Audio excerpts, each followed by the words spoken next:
Here we go. Special edition, rock and fire, rapid fire, you versus me.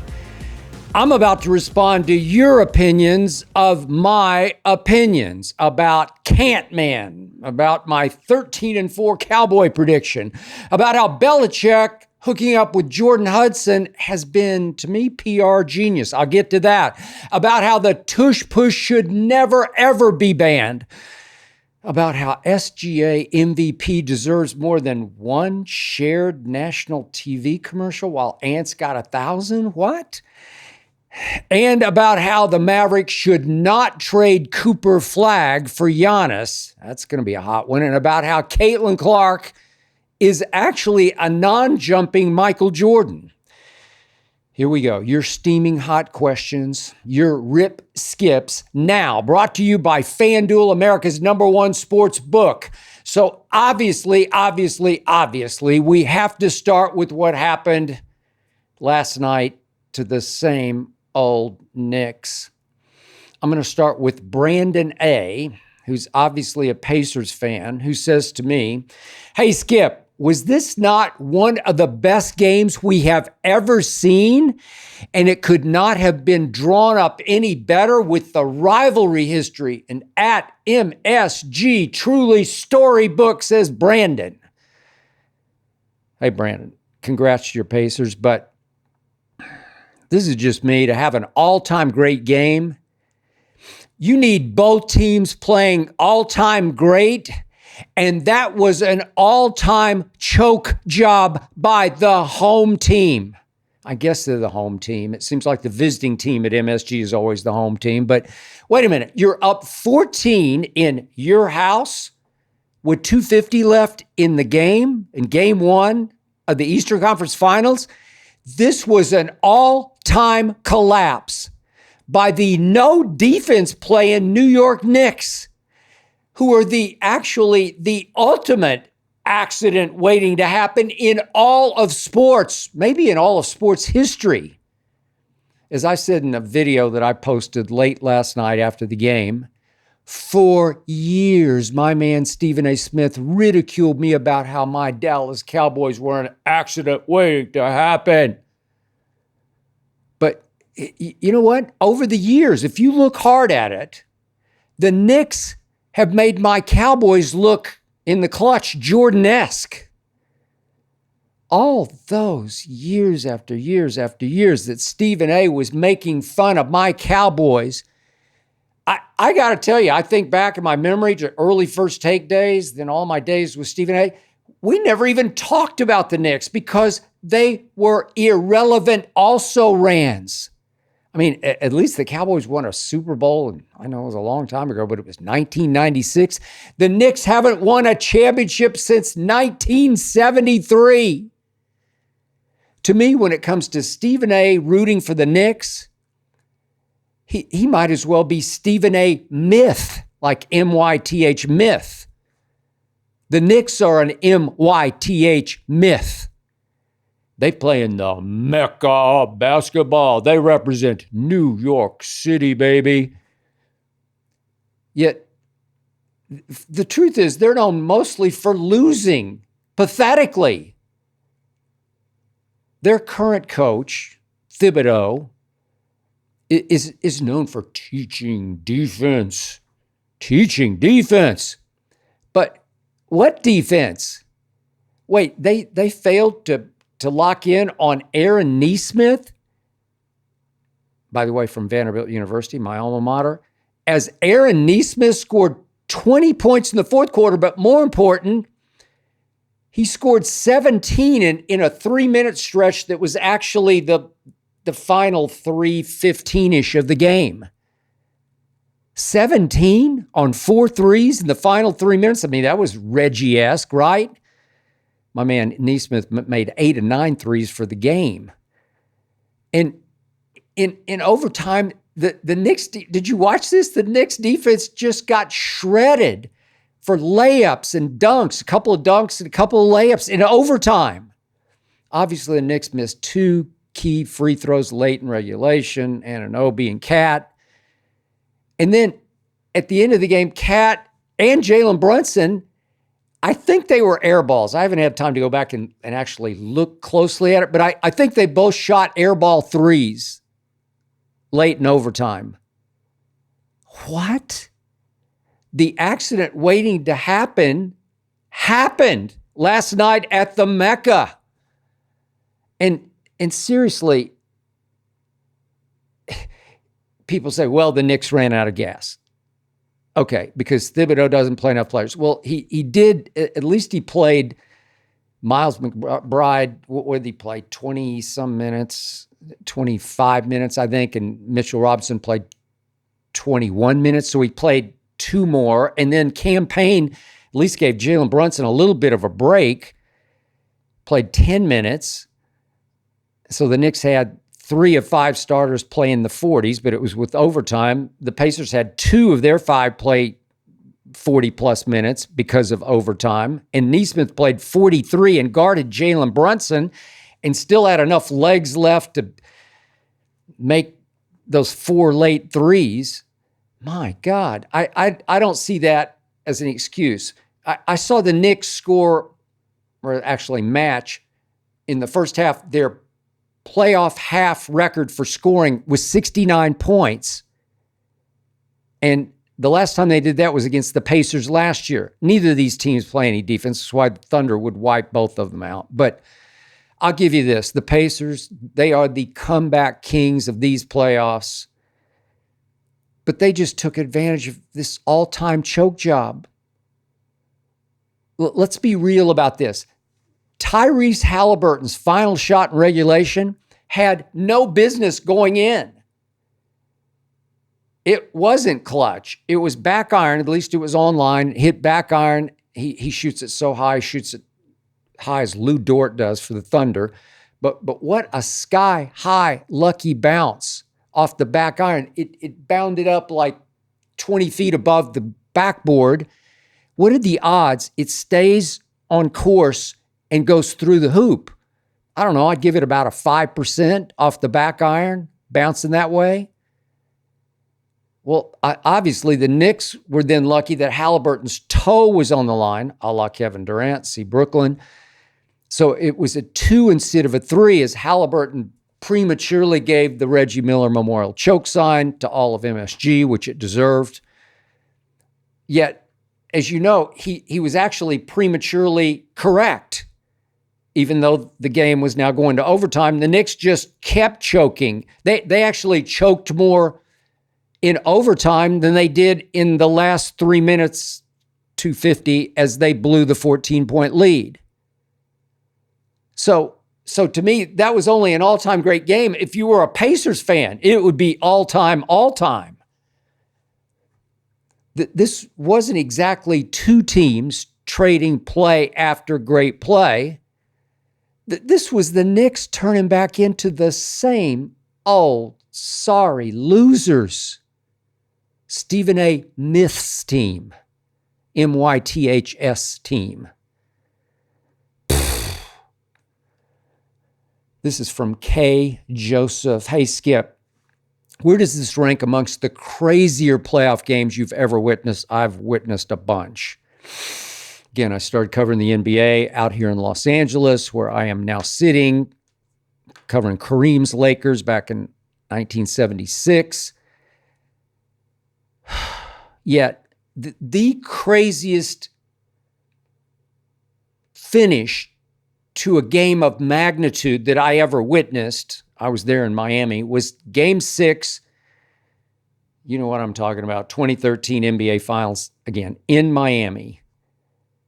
Just ripped my guts out because I was, as you know, a Duncan Parker Ginobili fan in those days. The Spurs, my Spurs, in what should have been a closeout Game 6, up 5 with 24 seconds left. It wasn't the choke job that last night was, but it was still somewhat of a choke job. But my Spurs were up 5, thanks mostly to LeBron James choking his guts out. He committed 3 turnovers in the last 3 minutes, and each one was an unforced error. He committed 2 turnovers in the final minute of that Game 6. 2. where he just lost the ball. So 3 times he just lost the ball. It wasn't taken from him. He was just gagging. That's what he does in the clutch.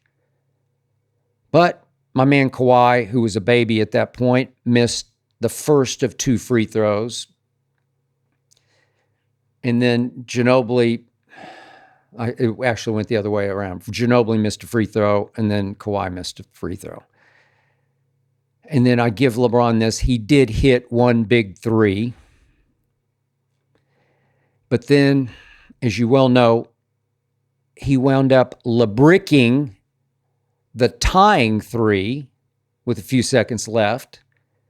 Why Popovich had taken Tim Duncan out, I will never understand, but it was a long rebound because it was a LeBrick.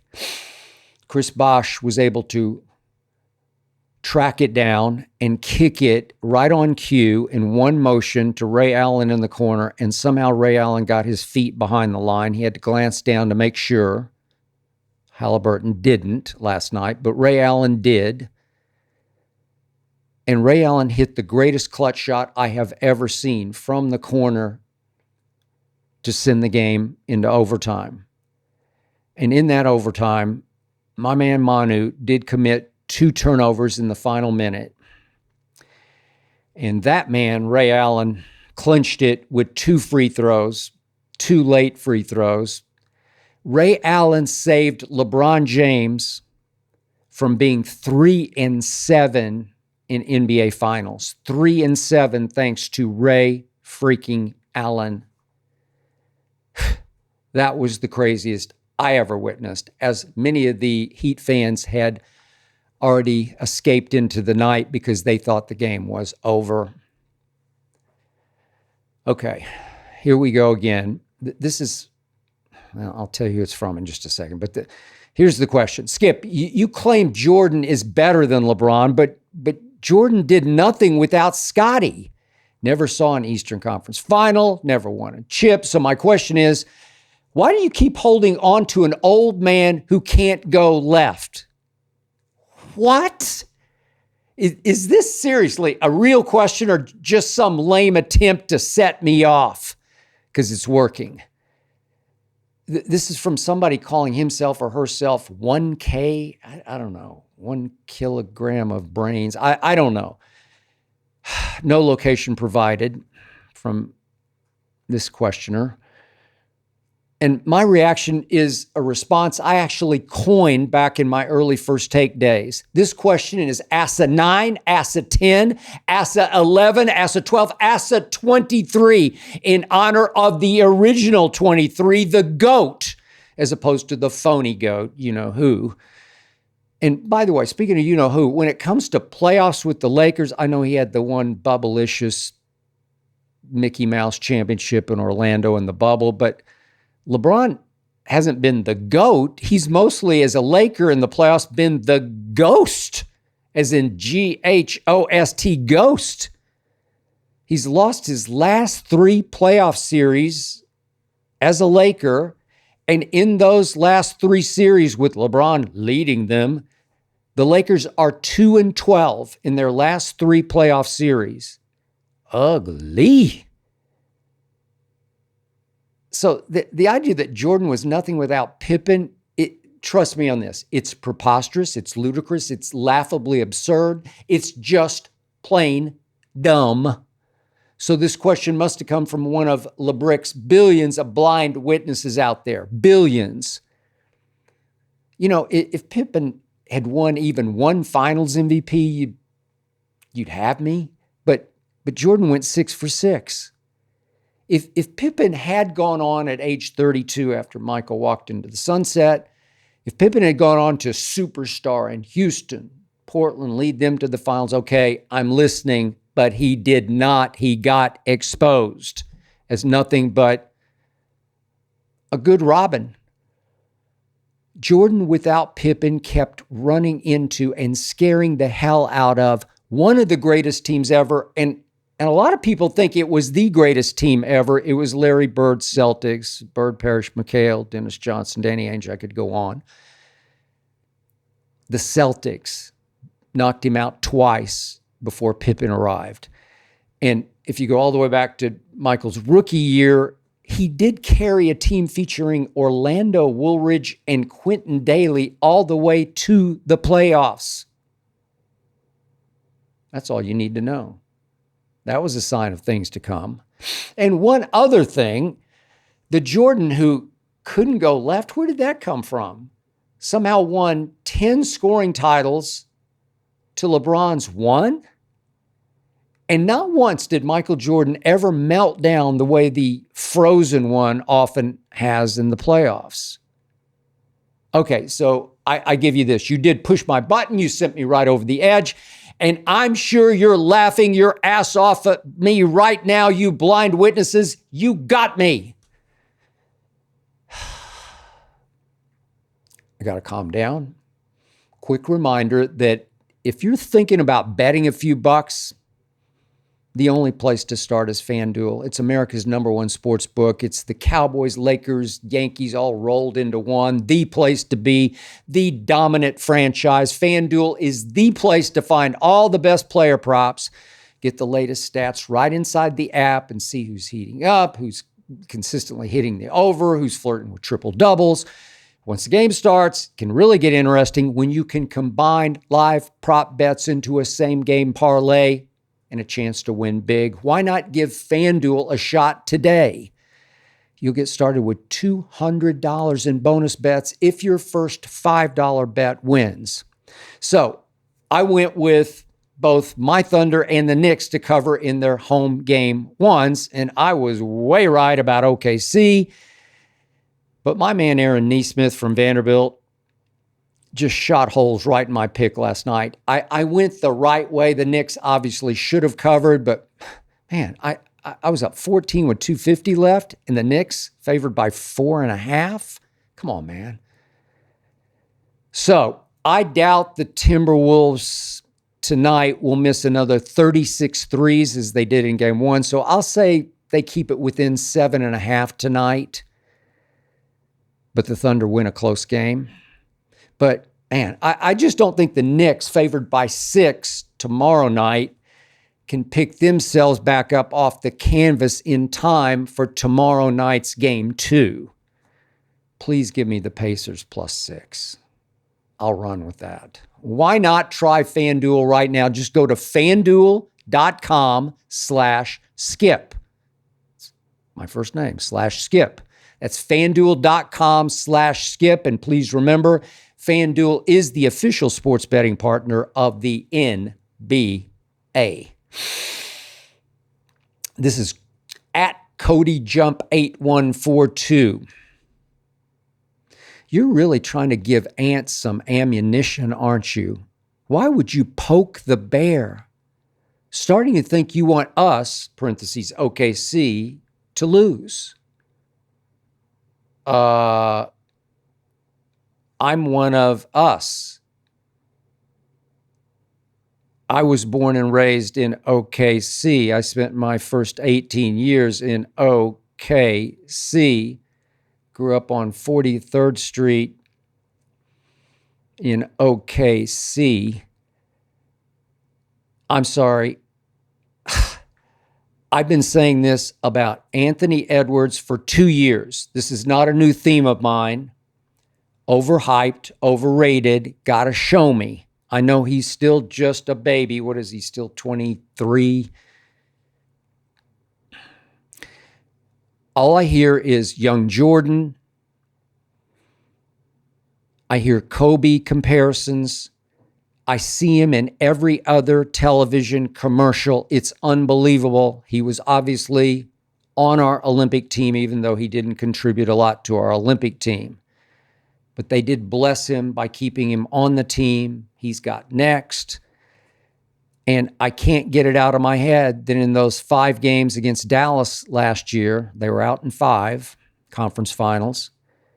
In 4 of them, in fourth quarters, Anthony Edwards really had a hard time. It got so bad in one fourth quarter that he hyperventilated because of the pressure and expectation on his shoulders.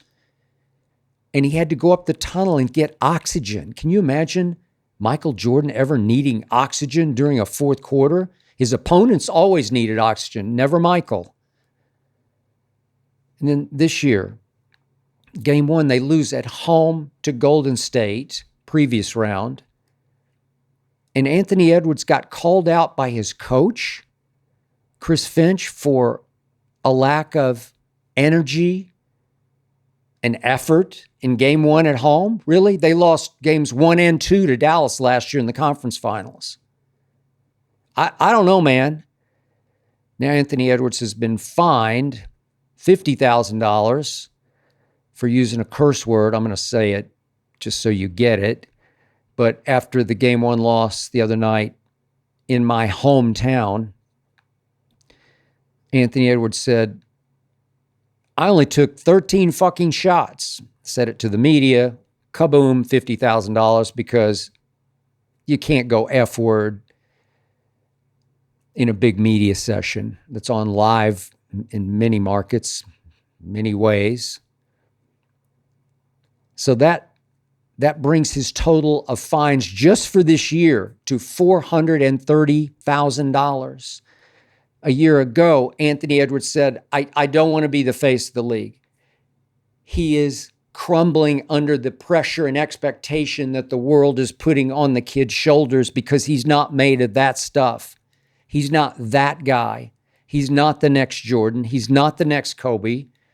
And I can't help it. I was on record as saying this before. I said it last year.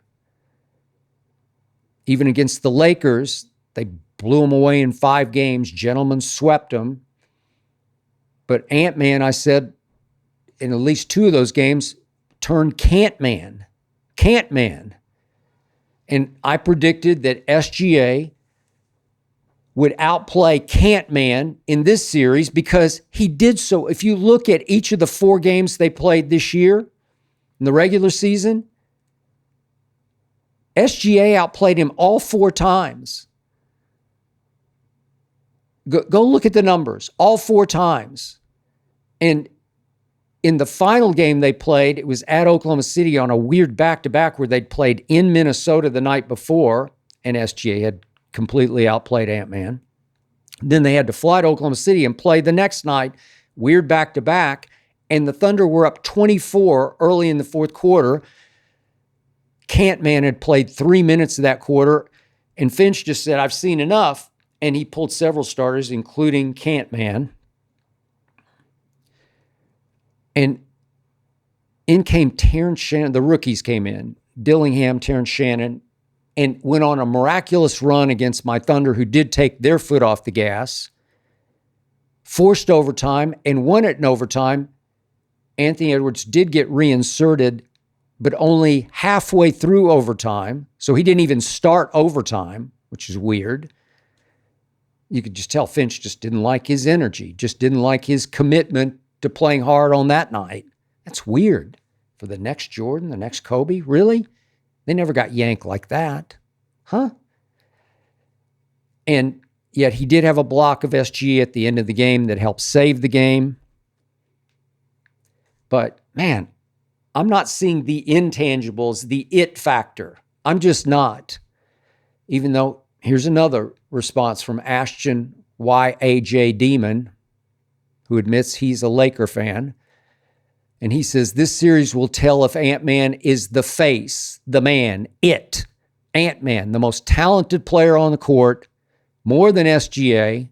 Bro, your athleticism, your shot, no one can stay in front of you. Can you turn into Kobe? Well, there we go. That's it. That sums up the world's view of Ant-Man that I keep seeing as late in games Can't-Man.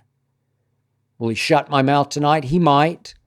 I just said if I were betting on this game, again, I'm rooting for the Thunder like a madman, but if I were betting on this game, I'll take the 7 because, yeah, Anthony, in the second half, the other night, in the second half, I pointed this out. He scored 5 points. They were up 4 at halftime. He scored 5 in the second half. His plus minus in the second half, Anthony Edwards, the next Jordan, the next Kobe, in the second half of game 1 in Oklahoma City the other night, he had the worst plus minus on the floor. I think it was a minus 24. Conversely, The new MVP, SGA, in the second half, after he had a poor first half, he was 2 of 13 in the first half, he flipped his script to the positive in the second half. And SGA had the best plus minus on the floor of either team. He was a plus 23. Clutch, disappeared. Clutch, disappeared. It just kept happening all through the regular season, and now it's happened again in game one. I'll never forget the one game they won against Dallas last year. In his on-court interview right after the game on live national TV, Anthony Edwards, who I like as a kid, he's very humble and sort of self-effacing and self-critical, and he takes the criticism from Finch and shrugs and says, yeah, he's right. But he said on the floor after that one game they won against Dallas, I finally figured out how to play in the fourth quarter. Okay, you did. Way to go, kid. But don't bring me Jordan or Kobe comparisons, because they never, ever said that. They never said that. So I'm not trying to poke any bear. I'm just standing by my stance. I've said it. I need to see it, and I'm just really not sure I will. Will he play better? He has to play better. Will they miss 36 threes? No. He led the league in three-point attempts and three-point makes. So I'm assuming he made 3 the other night. I assume he might make 5 or 6 tonight. Will it be enough? No. The Oklahoma City Thunder are going to win the NBA championship, as I predicted before the season. That I said they'd win the West. And then late in the season, once I saw what was happening in Boston, because I had Boston winning it all, once I saw that Jalen Brown I was told by an inside source, had a serious knee issue. He now needs surgery on a torn meniscus. I said, I'm out on Boston. Give me the Thunder. This is at Shiva M. Patel 7806. KD was right. Skip doesn't know anything about basketball. The actual quote, and this is way back in 2012, was Kevin Durant said, of me, Skip Bayless doesn't know shit about basketball. That was as that Thunder team was on its way to the NBA Finals, 2012 against LeBron and company, as LeBron finally broke through and said, it's about damn time, and won his first ring. Quick recap, the circumstance was that I was trying to get my arm around this Thunder team, being from Oklahoma City. I was already a Spurs fan, which went way back to the George Gervin days when Oklahoma City didn't have a basketball team. Obviously, it had to go get one from Seattle. But I love Kevin Durant. I loved him at Texas, and I hate Texas. But I loved him, and I supported him, and I defended him, and I stood by him. And all of a sudden, this kid out of UCLA, who stayed 2 years at UCLA, who I didn't see coming, this Russell Westbrook, that year started taking more shots per game than Kevin bleeping Durant. And it was offensive to me. And I said so repeatedly on TV until finally Kevin Durant called over the beat writer for the Oklahoman, the Oklahoma City paper, called him over before a game in April. So we're late in the year.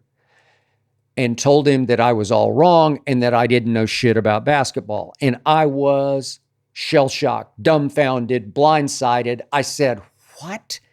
After all I've done for him, he did that to me?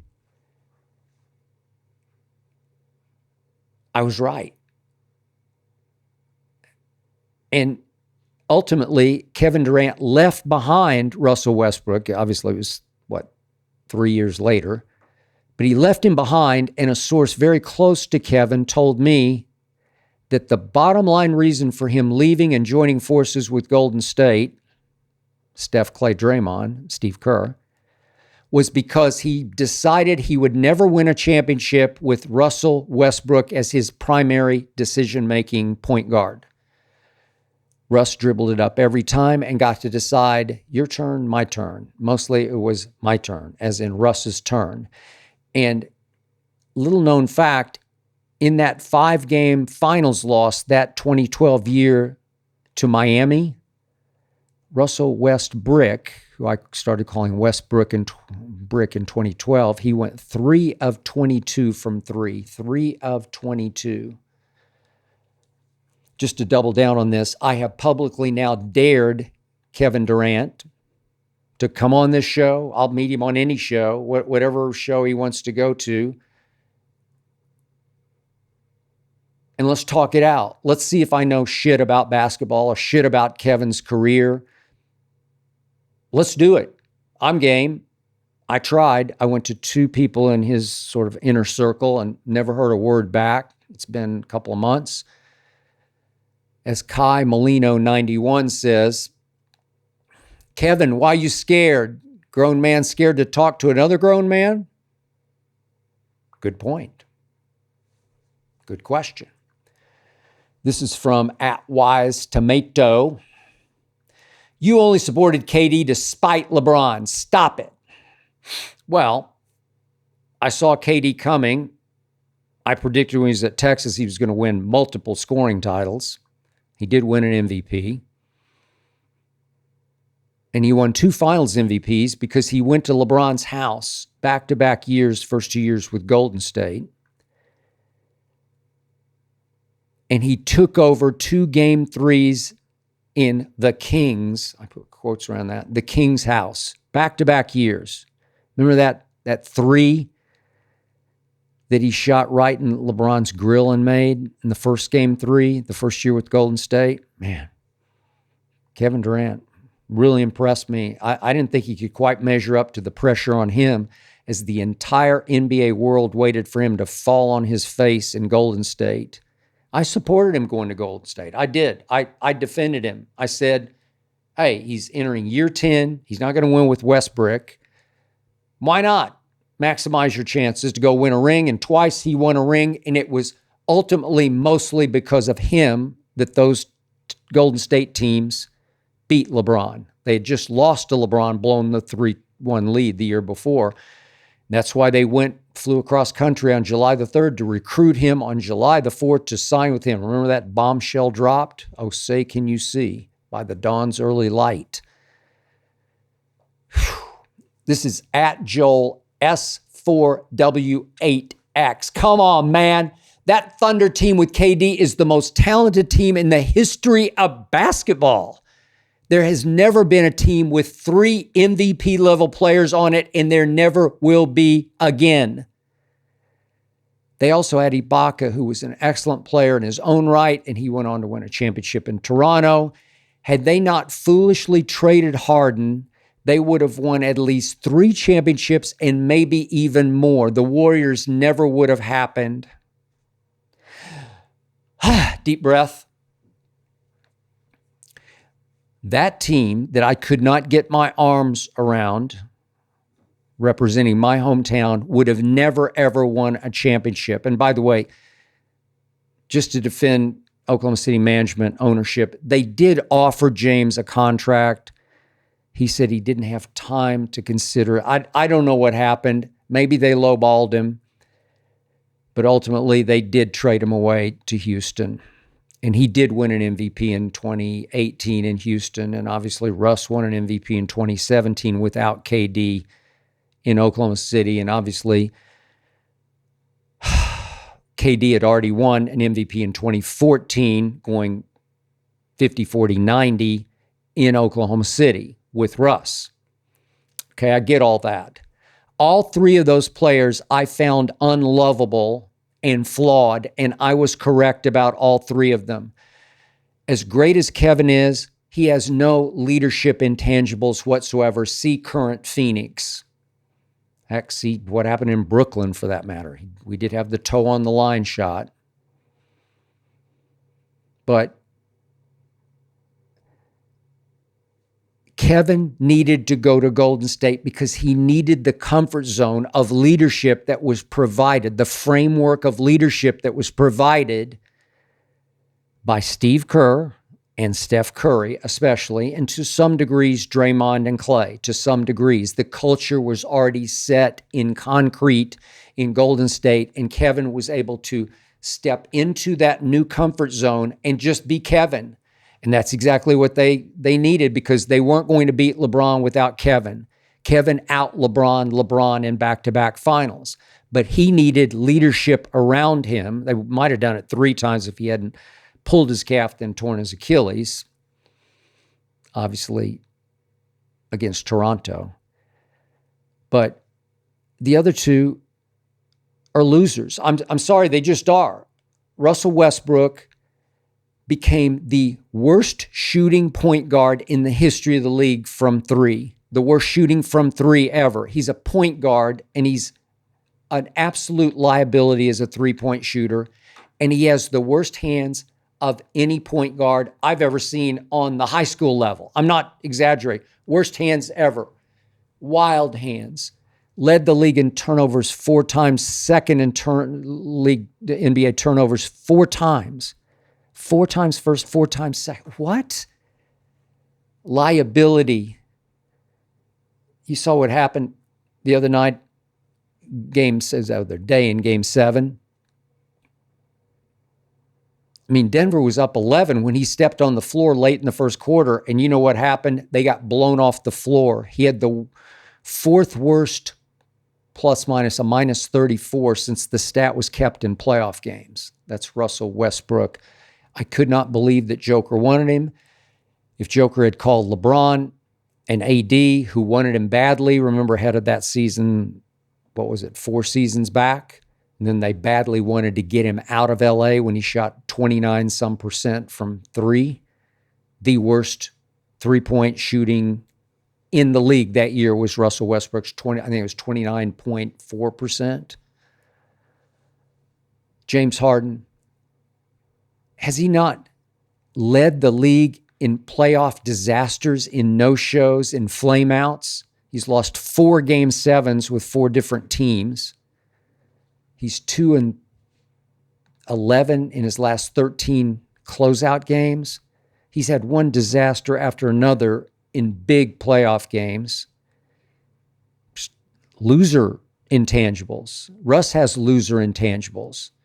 And Kevin has no leadership intangibles, so you mix and match that, and you've got no championships in Oklahoma City. Until now. Okay, this is from X that used to be Twitter.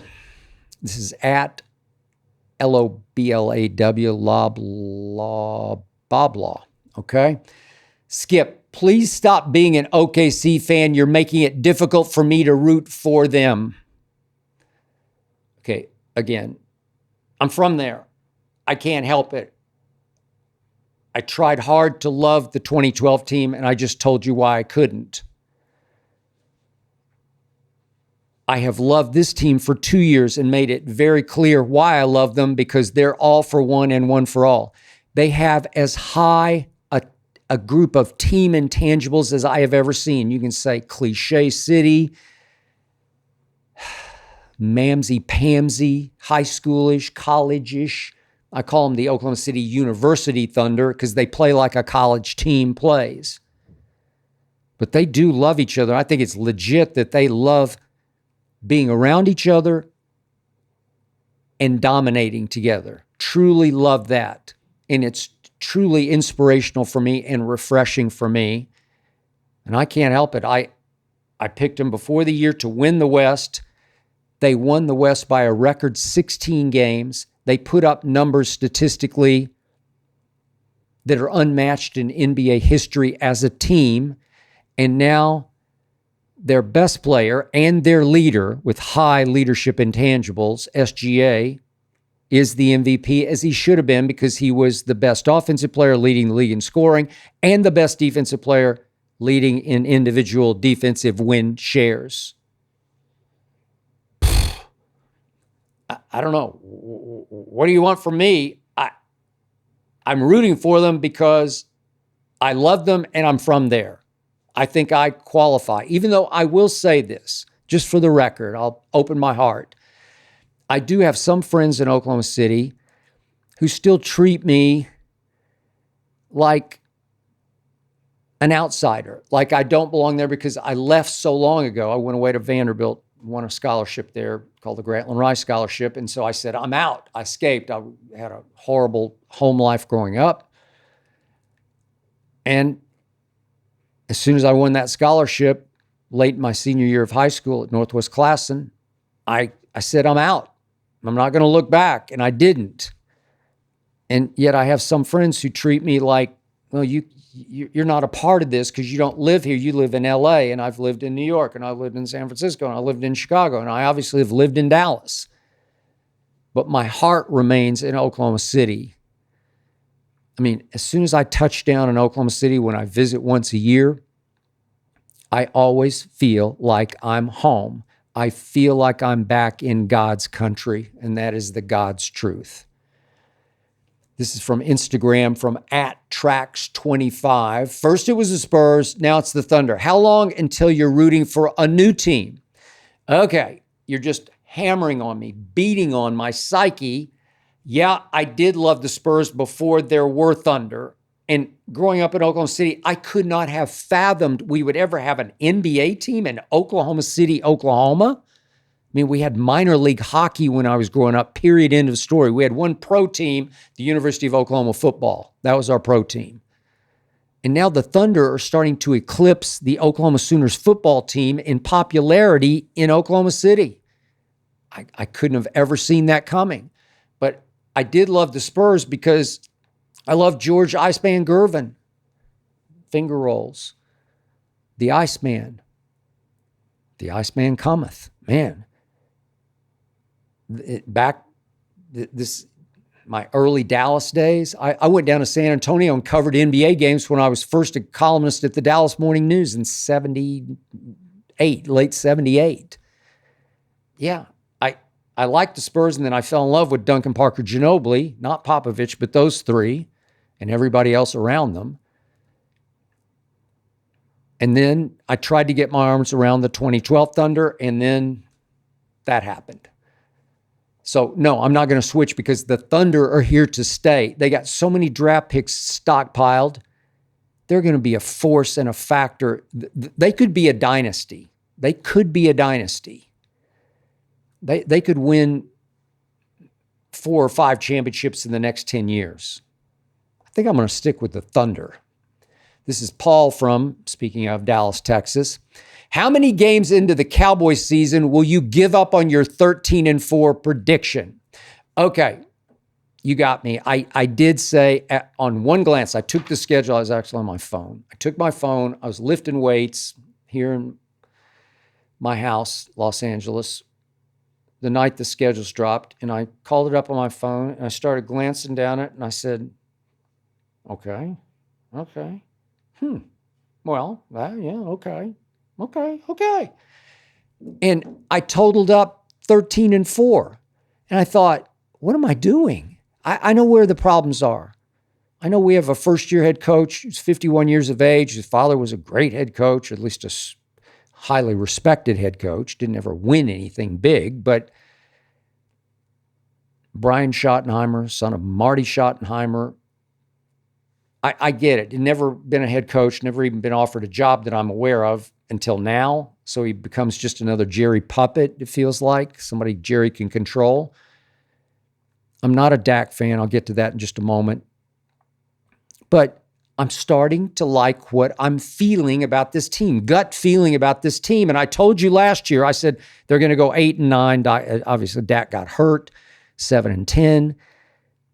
But I told you before the year started last year, Philadelphia is going to win the Super Bowl, and they went and won the Super Bowl because Howie Roseman had won the offseason, won free agency, won the draft. Jerry Jones fiddles around while his Rome continues to burn. He's our Nero. But all of a sudden, I'm looking at this team, and the George Pickens addition was from heaven. Again, I know the problems. I know Mike Tomlin said more trouble than he's worth. I get it. He's just what the doctor ordered for CeeDee Lamb. I think they're going to vibe off each other. George Pickens is as dangerous a deep threat as there is in pro football. He's exactly what Dr. Freud ordered for the Dallas Cowboys. And the second-round pick, Ezra Ruwaka, Donovan E, as I call him. Donovan E is in electricity. I just like him. Every time I turned on Boston College, he jumped off my screen. I think we stole him in the second round, and he's going to re-energize Micah in the defense. If they get Micah signed, I'm sure they will, like a week before the season starts. I just like the fresh blood. I like the newness of it. I just have a good feeling. And speaking of FanDuel, if I were a betting man right now, listen, that 7 points Dallas is getting in that opener at Philadelphia on banner night when you're always distracted, hard to focus on what's happening right now, man, I would take that 7 and run, because I told you before, Dak Prescott in 6 games in Philadelphia, 10 touchdowns passes, 10 touchdown passes, 0 interceptions, 0 fumbles lost. Well, he's played better in Philly than he's played anywhere. Would I be shocked if we stole that game? I would not. And I already counted that as a loss. Tell me I'm wrong. I don't know. I stand by what I said. I need to see them in camp. I said I'm not putting it in concrete just yet, not in stone just yet. Maybe on my gravestone. But yeah, I get carried away with my Cowboys. But last year I wasn't carried away. I told you the truth. And now I'm starting to like the shoddy energy. I keep reading stories about the new culture he's establishing. They have putting contests. They have free throw contests on a big rim and a Nerf ball rim that they've reestablished. They're having outings. They're going to dinner together. The coach is going to dinner. Players coming in saying, man, we've never had, all the free agents are saying, we've never been coached this way, where the coaches are kind of one of us. I don't know. I'm just getting a good feel about this team, and I'm going to stand by it until I don't. This is Aaron from Norman, Oklahoma. Shout out to Norman. Spent a lot of time there. I saw that Dak said he's blessed to be entering his 10th season. What % chance do you give Dak blessing the Cowboys with a Super Bowl before he retires? Man. I didn't even say this year's Cowboys would go 13-4 and win a playoff game, although 13-4 could give you the number 1 seed. It could. Quick sip of Breakfast of Champions. You know, I'm just not a Dak fan. I don't love his leadership intangibles. He's 2-5 playoff games. Let me down again and again. The truth is, the step back truth of this is, I'll give it of Dak winning a Super Bowl in Dallas, I'll give it a blind squirrel memorial 2%. The blind squirrel occasionally stumbles upon an acorn. Could Dak stumble upon an acorn? Well, there's never been a better year to me than this year, because they're off radar a little bit. I still like their composition, their talent, even though you got me a running back by committee. I don't love that. But I just have a feeling this could be one of those magical breakthrough kind of years, and this might be Dak's best year ever to win a Super Bowl. But the truth is, my gut feeling is I'll give it a 2% chance. By the way, I'd like to welcome Harry's Body Wash as a new sponsor for this show. I use Harry's every time I shower. My favorite is the Stone, which is charcoal and lime. It definitely gives me what I consider more of a manly scent, not some overwhelming, spiced up sort of cologne-y smell, but I'm talking about subtle and strong. Makes me feel better about myself, more confident as I move through the day. I just feel cleaner, feel more refreshed. So you can complete your shower routine with richly lathering body wash from Harry's, and it does lather up. You can try it today for just $8 at harrys.com/skip. Yep, you can use my name, harrys.com/skip, if you want to smell as good as I do after you shower. This is Jackie from Philadelphia, PA. Right decision for the Tush Push to stay in the league. Seemed like the teams realized banning it would have been a take my ball and go home moment. Man, Jackie, it barely lived. Takes 24 votes to do it in. It did get 22. And obviously the NFC East all voted to ban it. Cowboys, Commanders, Giants all voted against it. I never voted against it, but I'm a Jalen Hurts fan, believer. I said I tweeted the day he was drafted in the second round that Howie Roseman stole him, that he would change life in Philadelphia. And that was during the Carson Wentz days when everybody loved Carson Wentz. And I said, no, this guy's the realest deal. Son of a high school coach, obviously rose and then fell at Alabama, but rose back up under Lincoln Riley at Oklahoma. I just love what he's about, love his leadership intangibles. Not the greatest thrower of the football, but good enough that he should have won 2 Super Bowls. They had Kansas City dead to rights. But Jalen Hurts is the tush push. The point is, it's just a glorified quarterback sneak, and the push part of it is way, way overrated. I don't think it helps much, if any, at all. Dallas Goedert or the running back, whoever, just sort of pushing against Jalen. He's already achieved the first down. He's if it's 4th and a foot or whatever, Jalen's already got the first down when he gets sort of pushed from behind. And I give those interior linemen, 2 guards in the center, a lot of credit, and the offensive line coach, a lot of credit for their schemes, and they get great push. But it's Jalen. His lower body is so powerful. They always say that in the weight room, pound for pound, he's the strongest man on the team. And he's strong physically and mentally. He wills himself through defenses. Tom Brady was the greatest quarterback sneaker I ever saw, but he did it with finesse, with brains, with guts, but not obviously with the explosive athletic ability that Jalen has.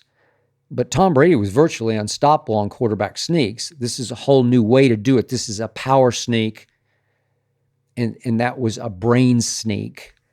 Not that Tom doesn't have athletic ability, because he obviously does and did.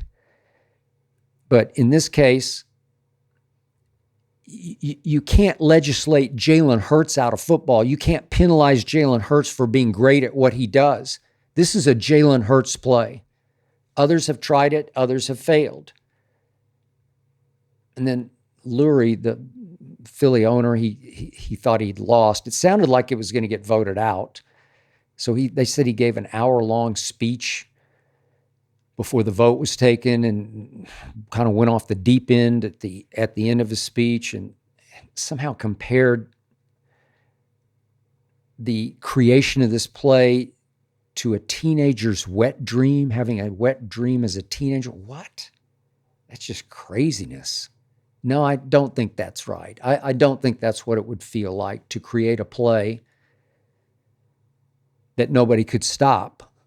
You can do better than that. And he got booed down. I think he got a lot of people in that room did not like that, and he got rebuked.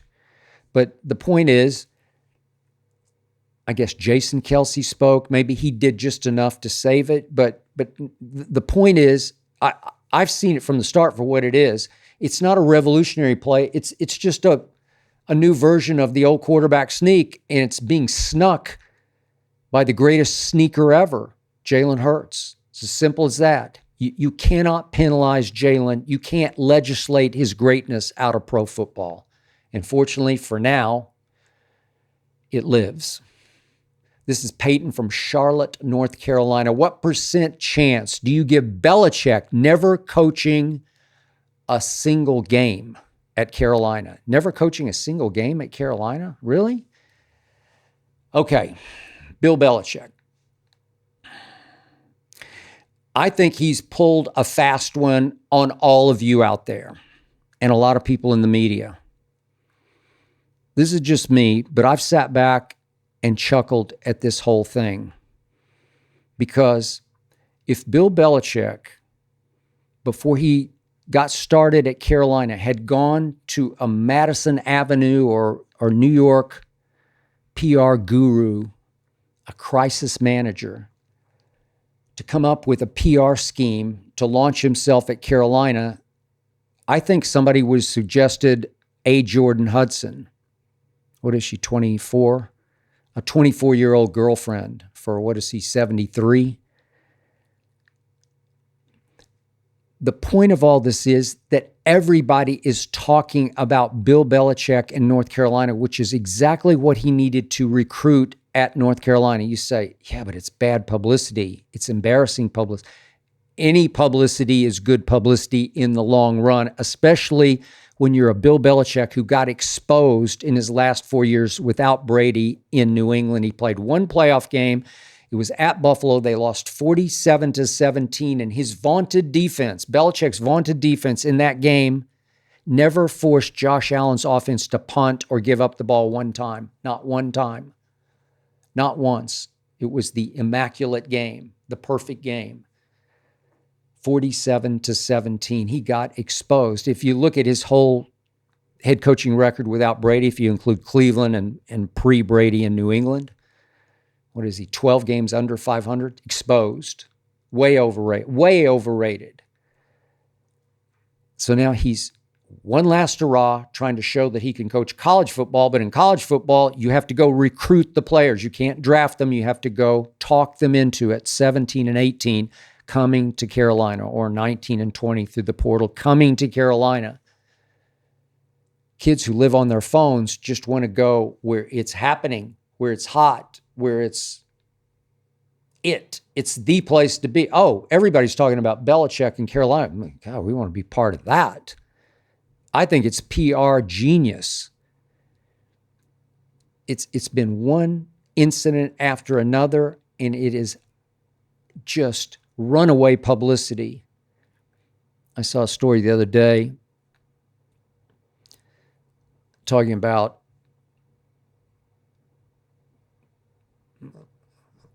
I think it was Kylie Jenner and Timothy Chalamet's relationship. I think that's what it was all about. But it was about, is it real? Is it not?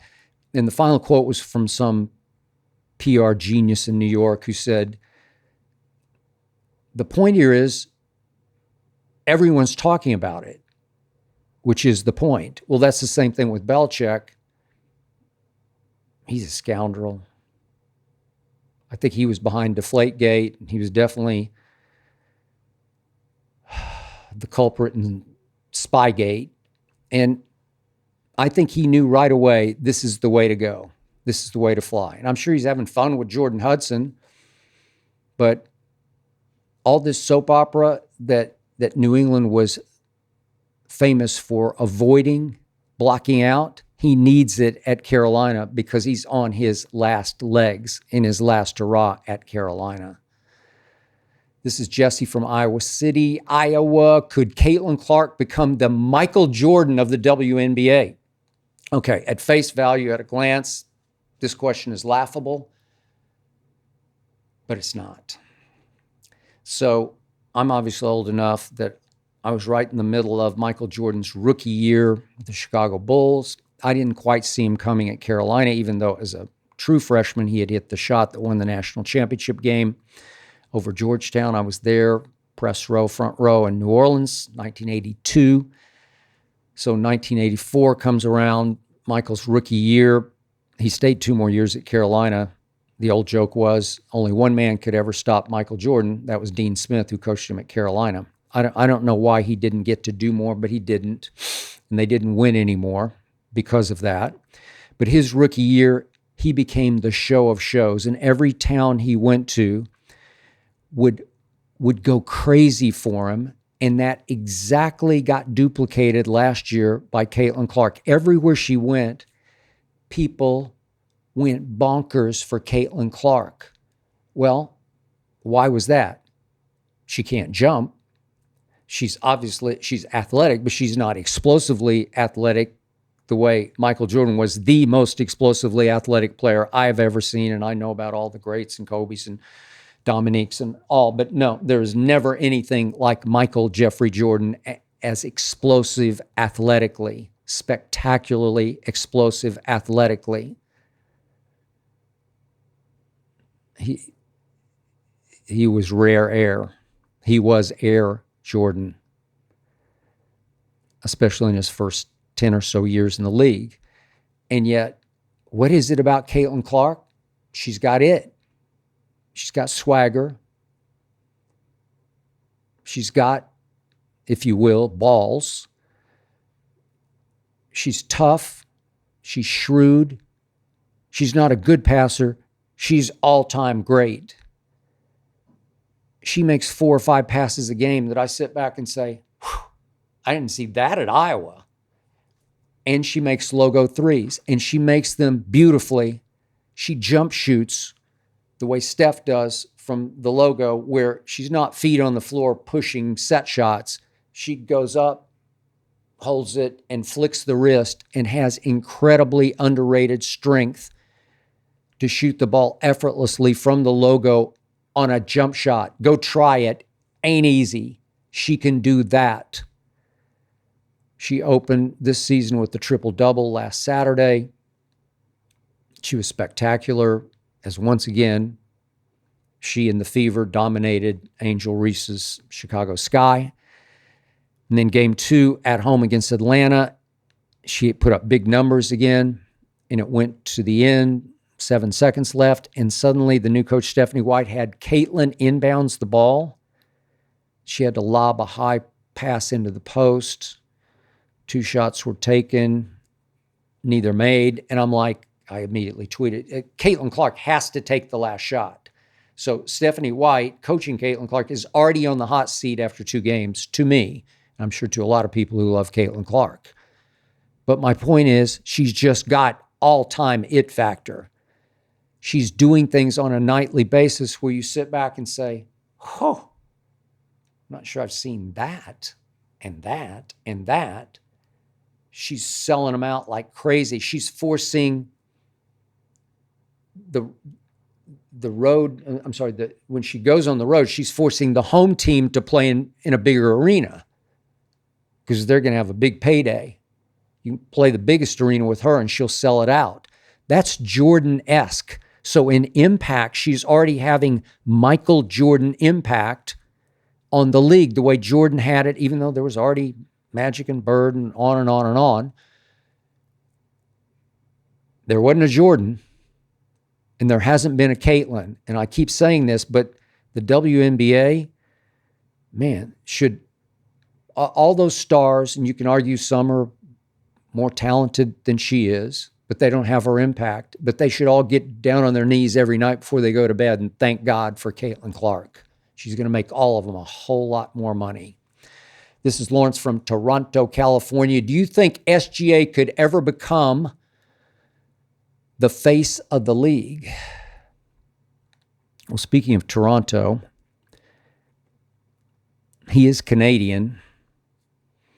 Is that what's hampering him? I don't get this, because I said it again earlier in the show. I'll say it again and again and again. Ant-Man's in every other commercial, and they're all great. And he's great. He's lovable, believable, has a certain humility to him. He's fun. I like him. I love him as a guy. Don't yet love him as a player, but he's in every other commercial. And what has he done? Nothing. So SGA just won MVP. Congratulations, young man. He is the leader of a team that put up team numbers this year no team in the history of the league has ever put up. And yet, is he lost because he's in small market Oklahoma City? Well, Kevin Durant wasn't lost there. Russell Westbrook wasn't lost there. I don't get it. There's something about this Thunder team that hasn't captured imagination. And I don't get it. Draymond Green said mid-season, nobody fears the Thunder. Paul Pierce came on this show, a month ago, and said nobody fears the Oklahoma City Thunder. They get no respect. And I don't get it, because I've fallen head over heels in love with them. So here's a player who was the best offensive player, and that he led the league in scoring, and he ranked number 1 in defensive win shares, best and best.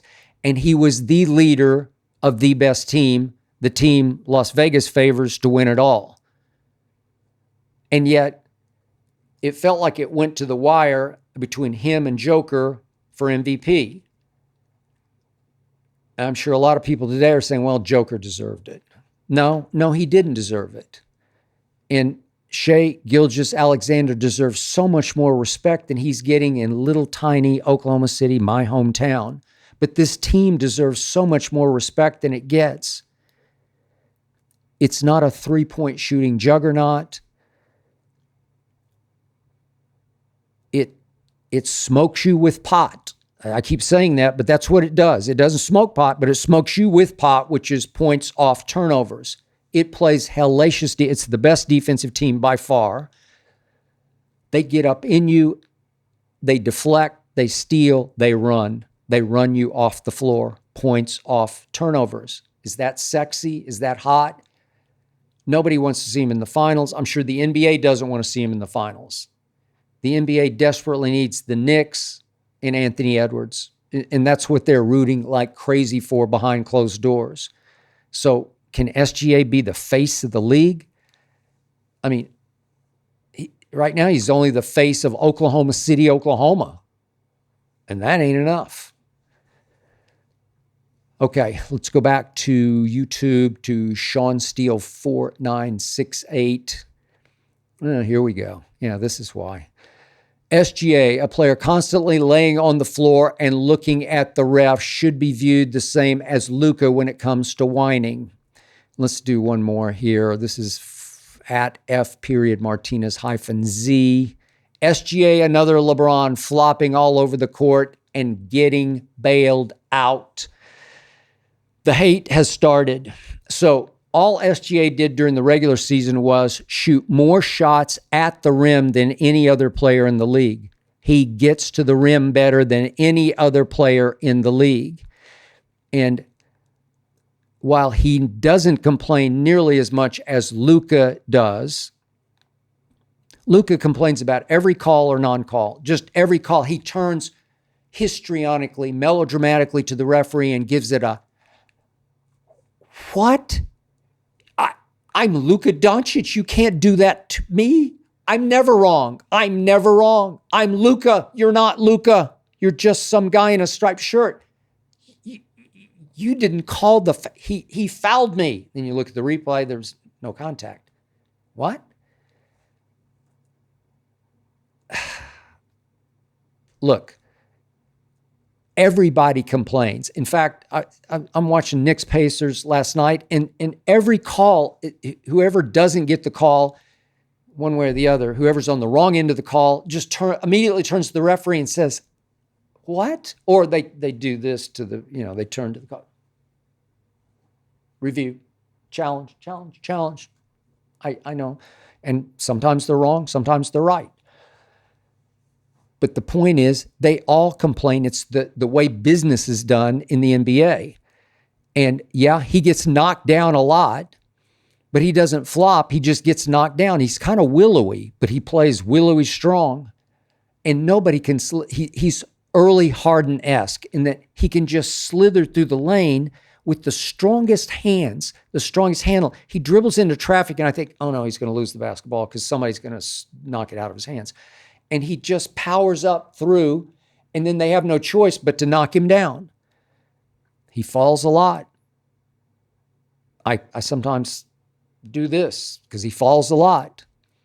But it's not flopping.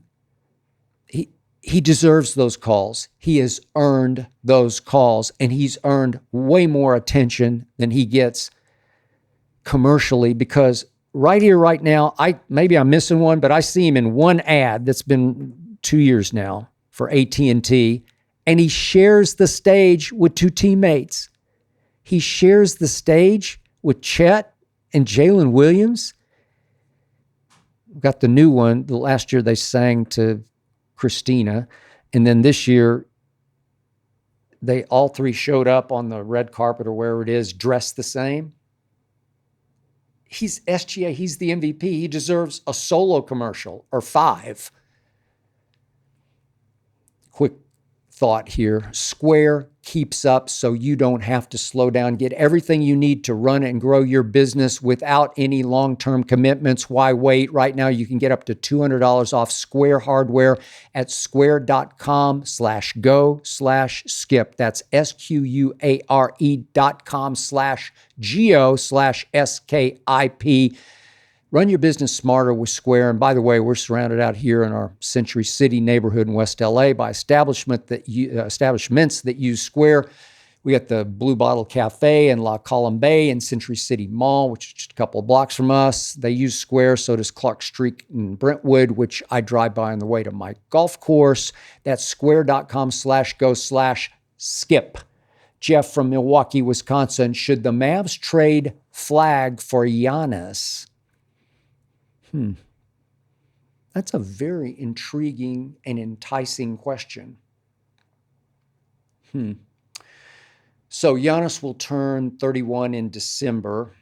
And here's my only issue with Giannis, who's obviously an all-time great player, first ballot Hall of Famer, going to be for the next 2-3 years perennial MVP candidate, while Cooper Flag to me will just be a perennial all-star, but I'm not sure about perennial MVP candidate. I'll just go perennial all-star. But quick sip. After Giannis, after he won that won the championship, a little bit of his diva began to show. And it's one thing after another, complaining about this, complaining about that. And if you put Giannis right now in Dallas with Kyrie, AD, and the veterans they have, you might start to have a little bit of a Brooklyn situation with KD and company, and obviously James and Kyrie. And you start to clash because chemistry, see Oklahoma City Thunder, is so crucial to winning championships. Obviously, Cooper Flag will be a much better shooter than Giannis has ever been. Cooper Flag is a 40% three-point shooter in his ACC games. Much better free throw shooter, obviously. But again, perennial all-star, but probably not perennial MVP candidate. I wouldn't be shocked if he won one MVP, but I'm not going to bet on it. But he is the perfect fit for the veteran Dallas team right here, right now, because his intangibles are supreme. He's going to give you every ounce every night. He's going to fit in. He's a willing and gifted passer at 6'9", extremely athletic, leaper, shot blocker, weak side shot blocker. I mean, he is the realest deal. He is the whole package, and I think he'll be a great fit with the veterans, and they'll feed off his rookie energy. I just like the fit. Even though Giannis is the better player in a vacuum, I just love Cooper Flag in Dallas. And no, I've heard it from all my friends about the conspiracy theory. Was this whole thing rigged? Let's get Luka to LA so the Lakers have another Showtime draw. And let's make sure that the lottery is rigged so that Cooper Flag then replaces Luka to some extent in Dallas. I don't believe it at all. And the reason I've said this, I've heard lotteries are rigged for years. It's just impossible to rig something without it ultimately leaking and destroying the NBA. That's just me. There's going to be somebody disgruntled somewhere, and the story's going to leak that they rigged the lottery for the Dallas Mavericks. I just think they hit the lottery. I think the basketball gods said, you, Nico Harrison, you did the right thing with AD. AD's a better overall player on both ends of the floor than Luka. If they had stayed healthy this year, they would have been a contender. Trust me. And now they're really a contender with Cooper Flag. I would hang on for dear life with Cooper Flag. This is Kyle from Cleveland. How many games will Shedeur start this season? God, I hate to even talk about this because it still just deeply infuriates me. So they got 5 quarterbacks. They got Joe Flacco. I assume they'll start Flacco. Kenny Pickett is next in line as the backup, who has been a starter, obviously. Deshaun's still there. I don't know what they're going to do with him and the money they owe him. Then they drafted Dylan Gabriel 50 slots ahead of Shedeur, and Shedur's 5th on that list. I don't know. Do they practice squad him? I don't know. How does he even get a shot at starting a game? Flacco starts, and then as soon as it looks like they're not in playoff contention, do they give Dylan Gabriel a chance 2/3 of the way through the year? And then if he fails because the team is so bad around him, do I really want to see Shedeur start the last game or two just to see what he's got for a bad team going nowhere? I mean, how unfair is that? The truth is, even though I know the owner loves him and the owner's going to dictate in the end, that's the only reason he's in Cleveland is because of the owner. That was a Haslam move. Nobody else wanted him. Nobody else wanted him. Coach, manager, GM, nobody wanted him. So I want to see him go somewhere else. I'm just hoping somebody gets desperate. They need a quarterback late in camp toward the trade deadline, and they just say, let's give Cleveland the 5th that it gave for Shedeur. Let's go see if we can bring him here and jumpstart him. He can really play. The Titans should have taken him. I stand by that. Now, quick thought, life in general can be chaotic, but if you're in charge of order filling for an e-commerce business, you know that's its own special kind of chaos. But with ShipStation, you can count on your day-to-day remaining calm. You can save hours, you can save money every month by shipping from all your stores with one login, automating repetitive tasks and finding the best rates among all the global carriers. Calm the chaos with the shipping software that delivers. Go to shipstation.com/skip to sign up for your free trial at shipstation.com/skip. Final question from @Collider12. OKC is the best team. Thank you very much. But I want Knicks versus Timberwolves in the finals just for the trade drama. Obviously, Cat for Julius Randle. But OKC versus Knicks for Skip versus Stephen A. Smith's hometowns would be funny. Well, it would be funny for me. My hometown Thunder would annihilate the Knicks. In fact, after watching both game ones, I'm now pretty sure my Thunder would sweep the accidents waiting to happen that are Stephen A. Smith's Knicks. That's it for this special edition. Thanks to Tyler Korn for producing, to Ernestine for overseeing, and to Hazel for approving.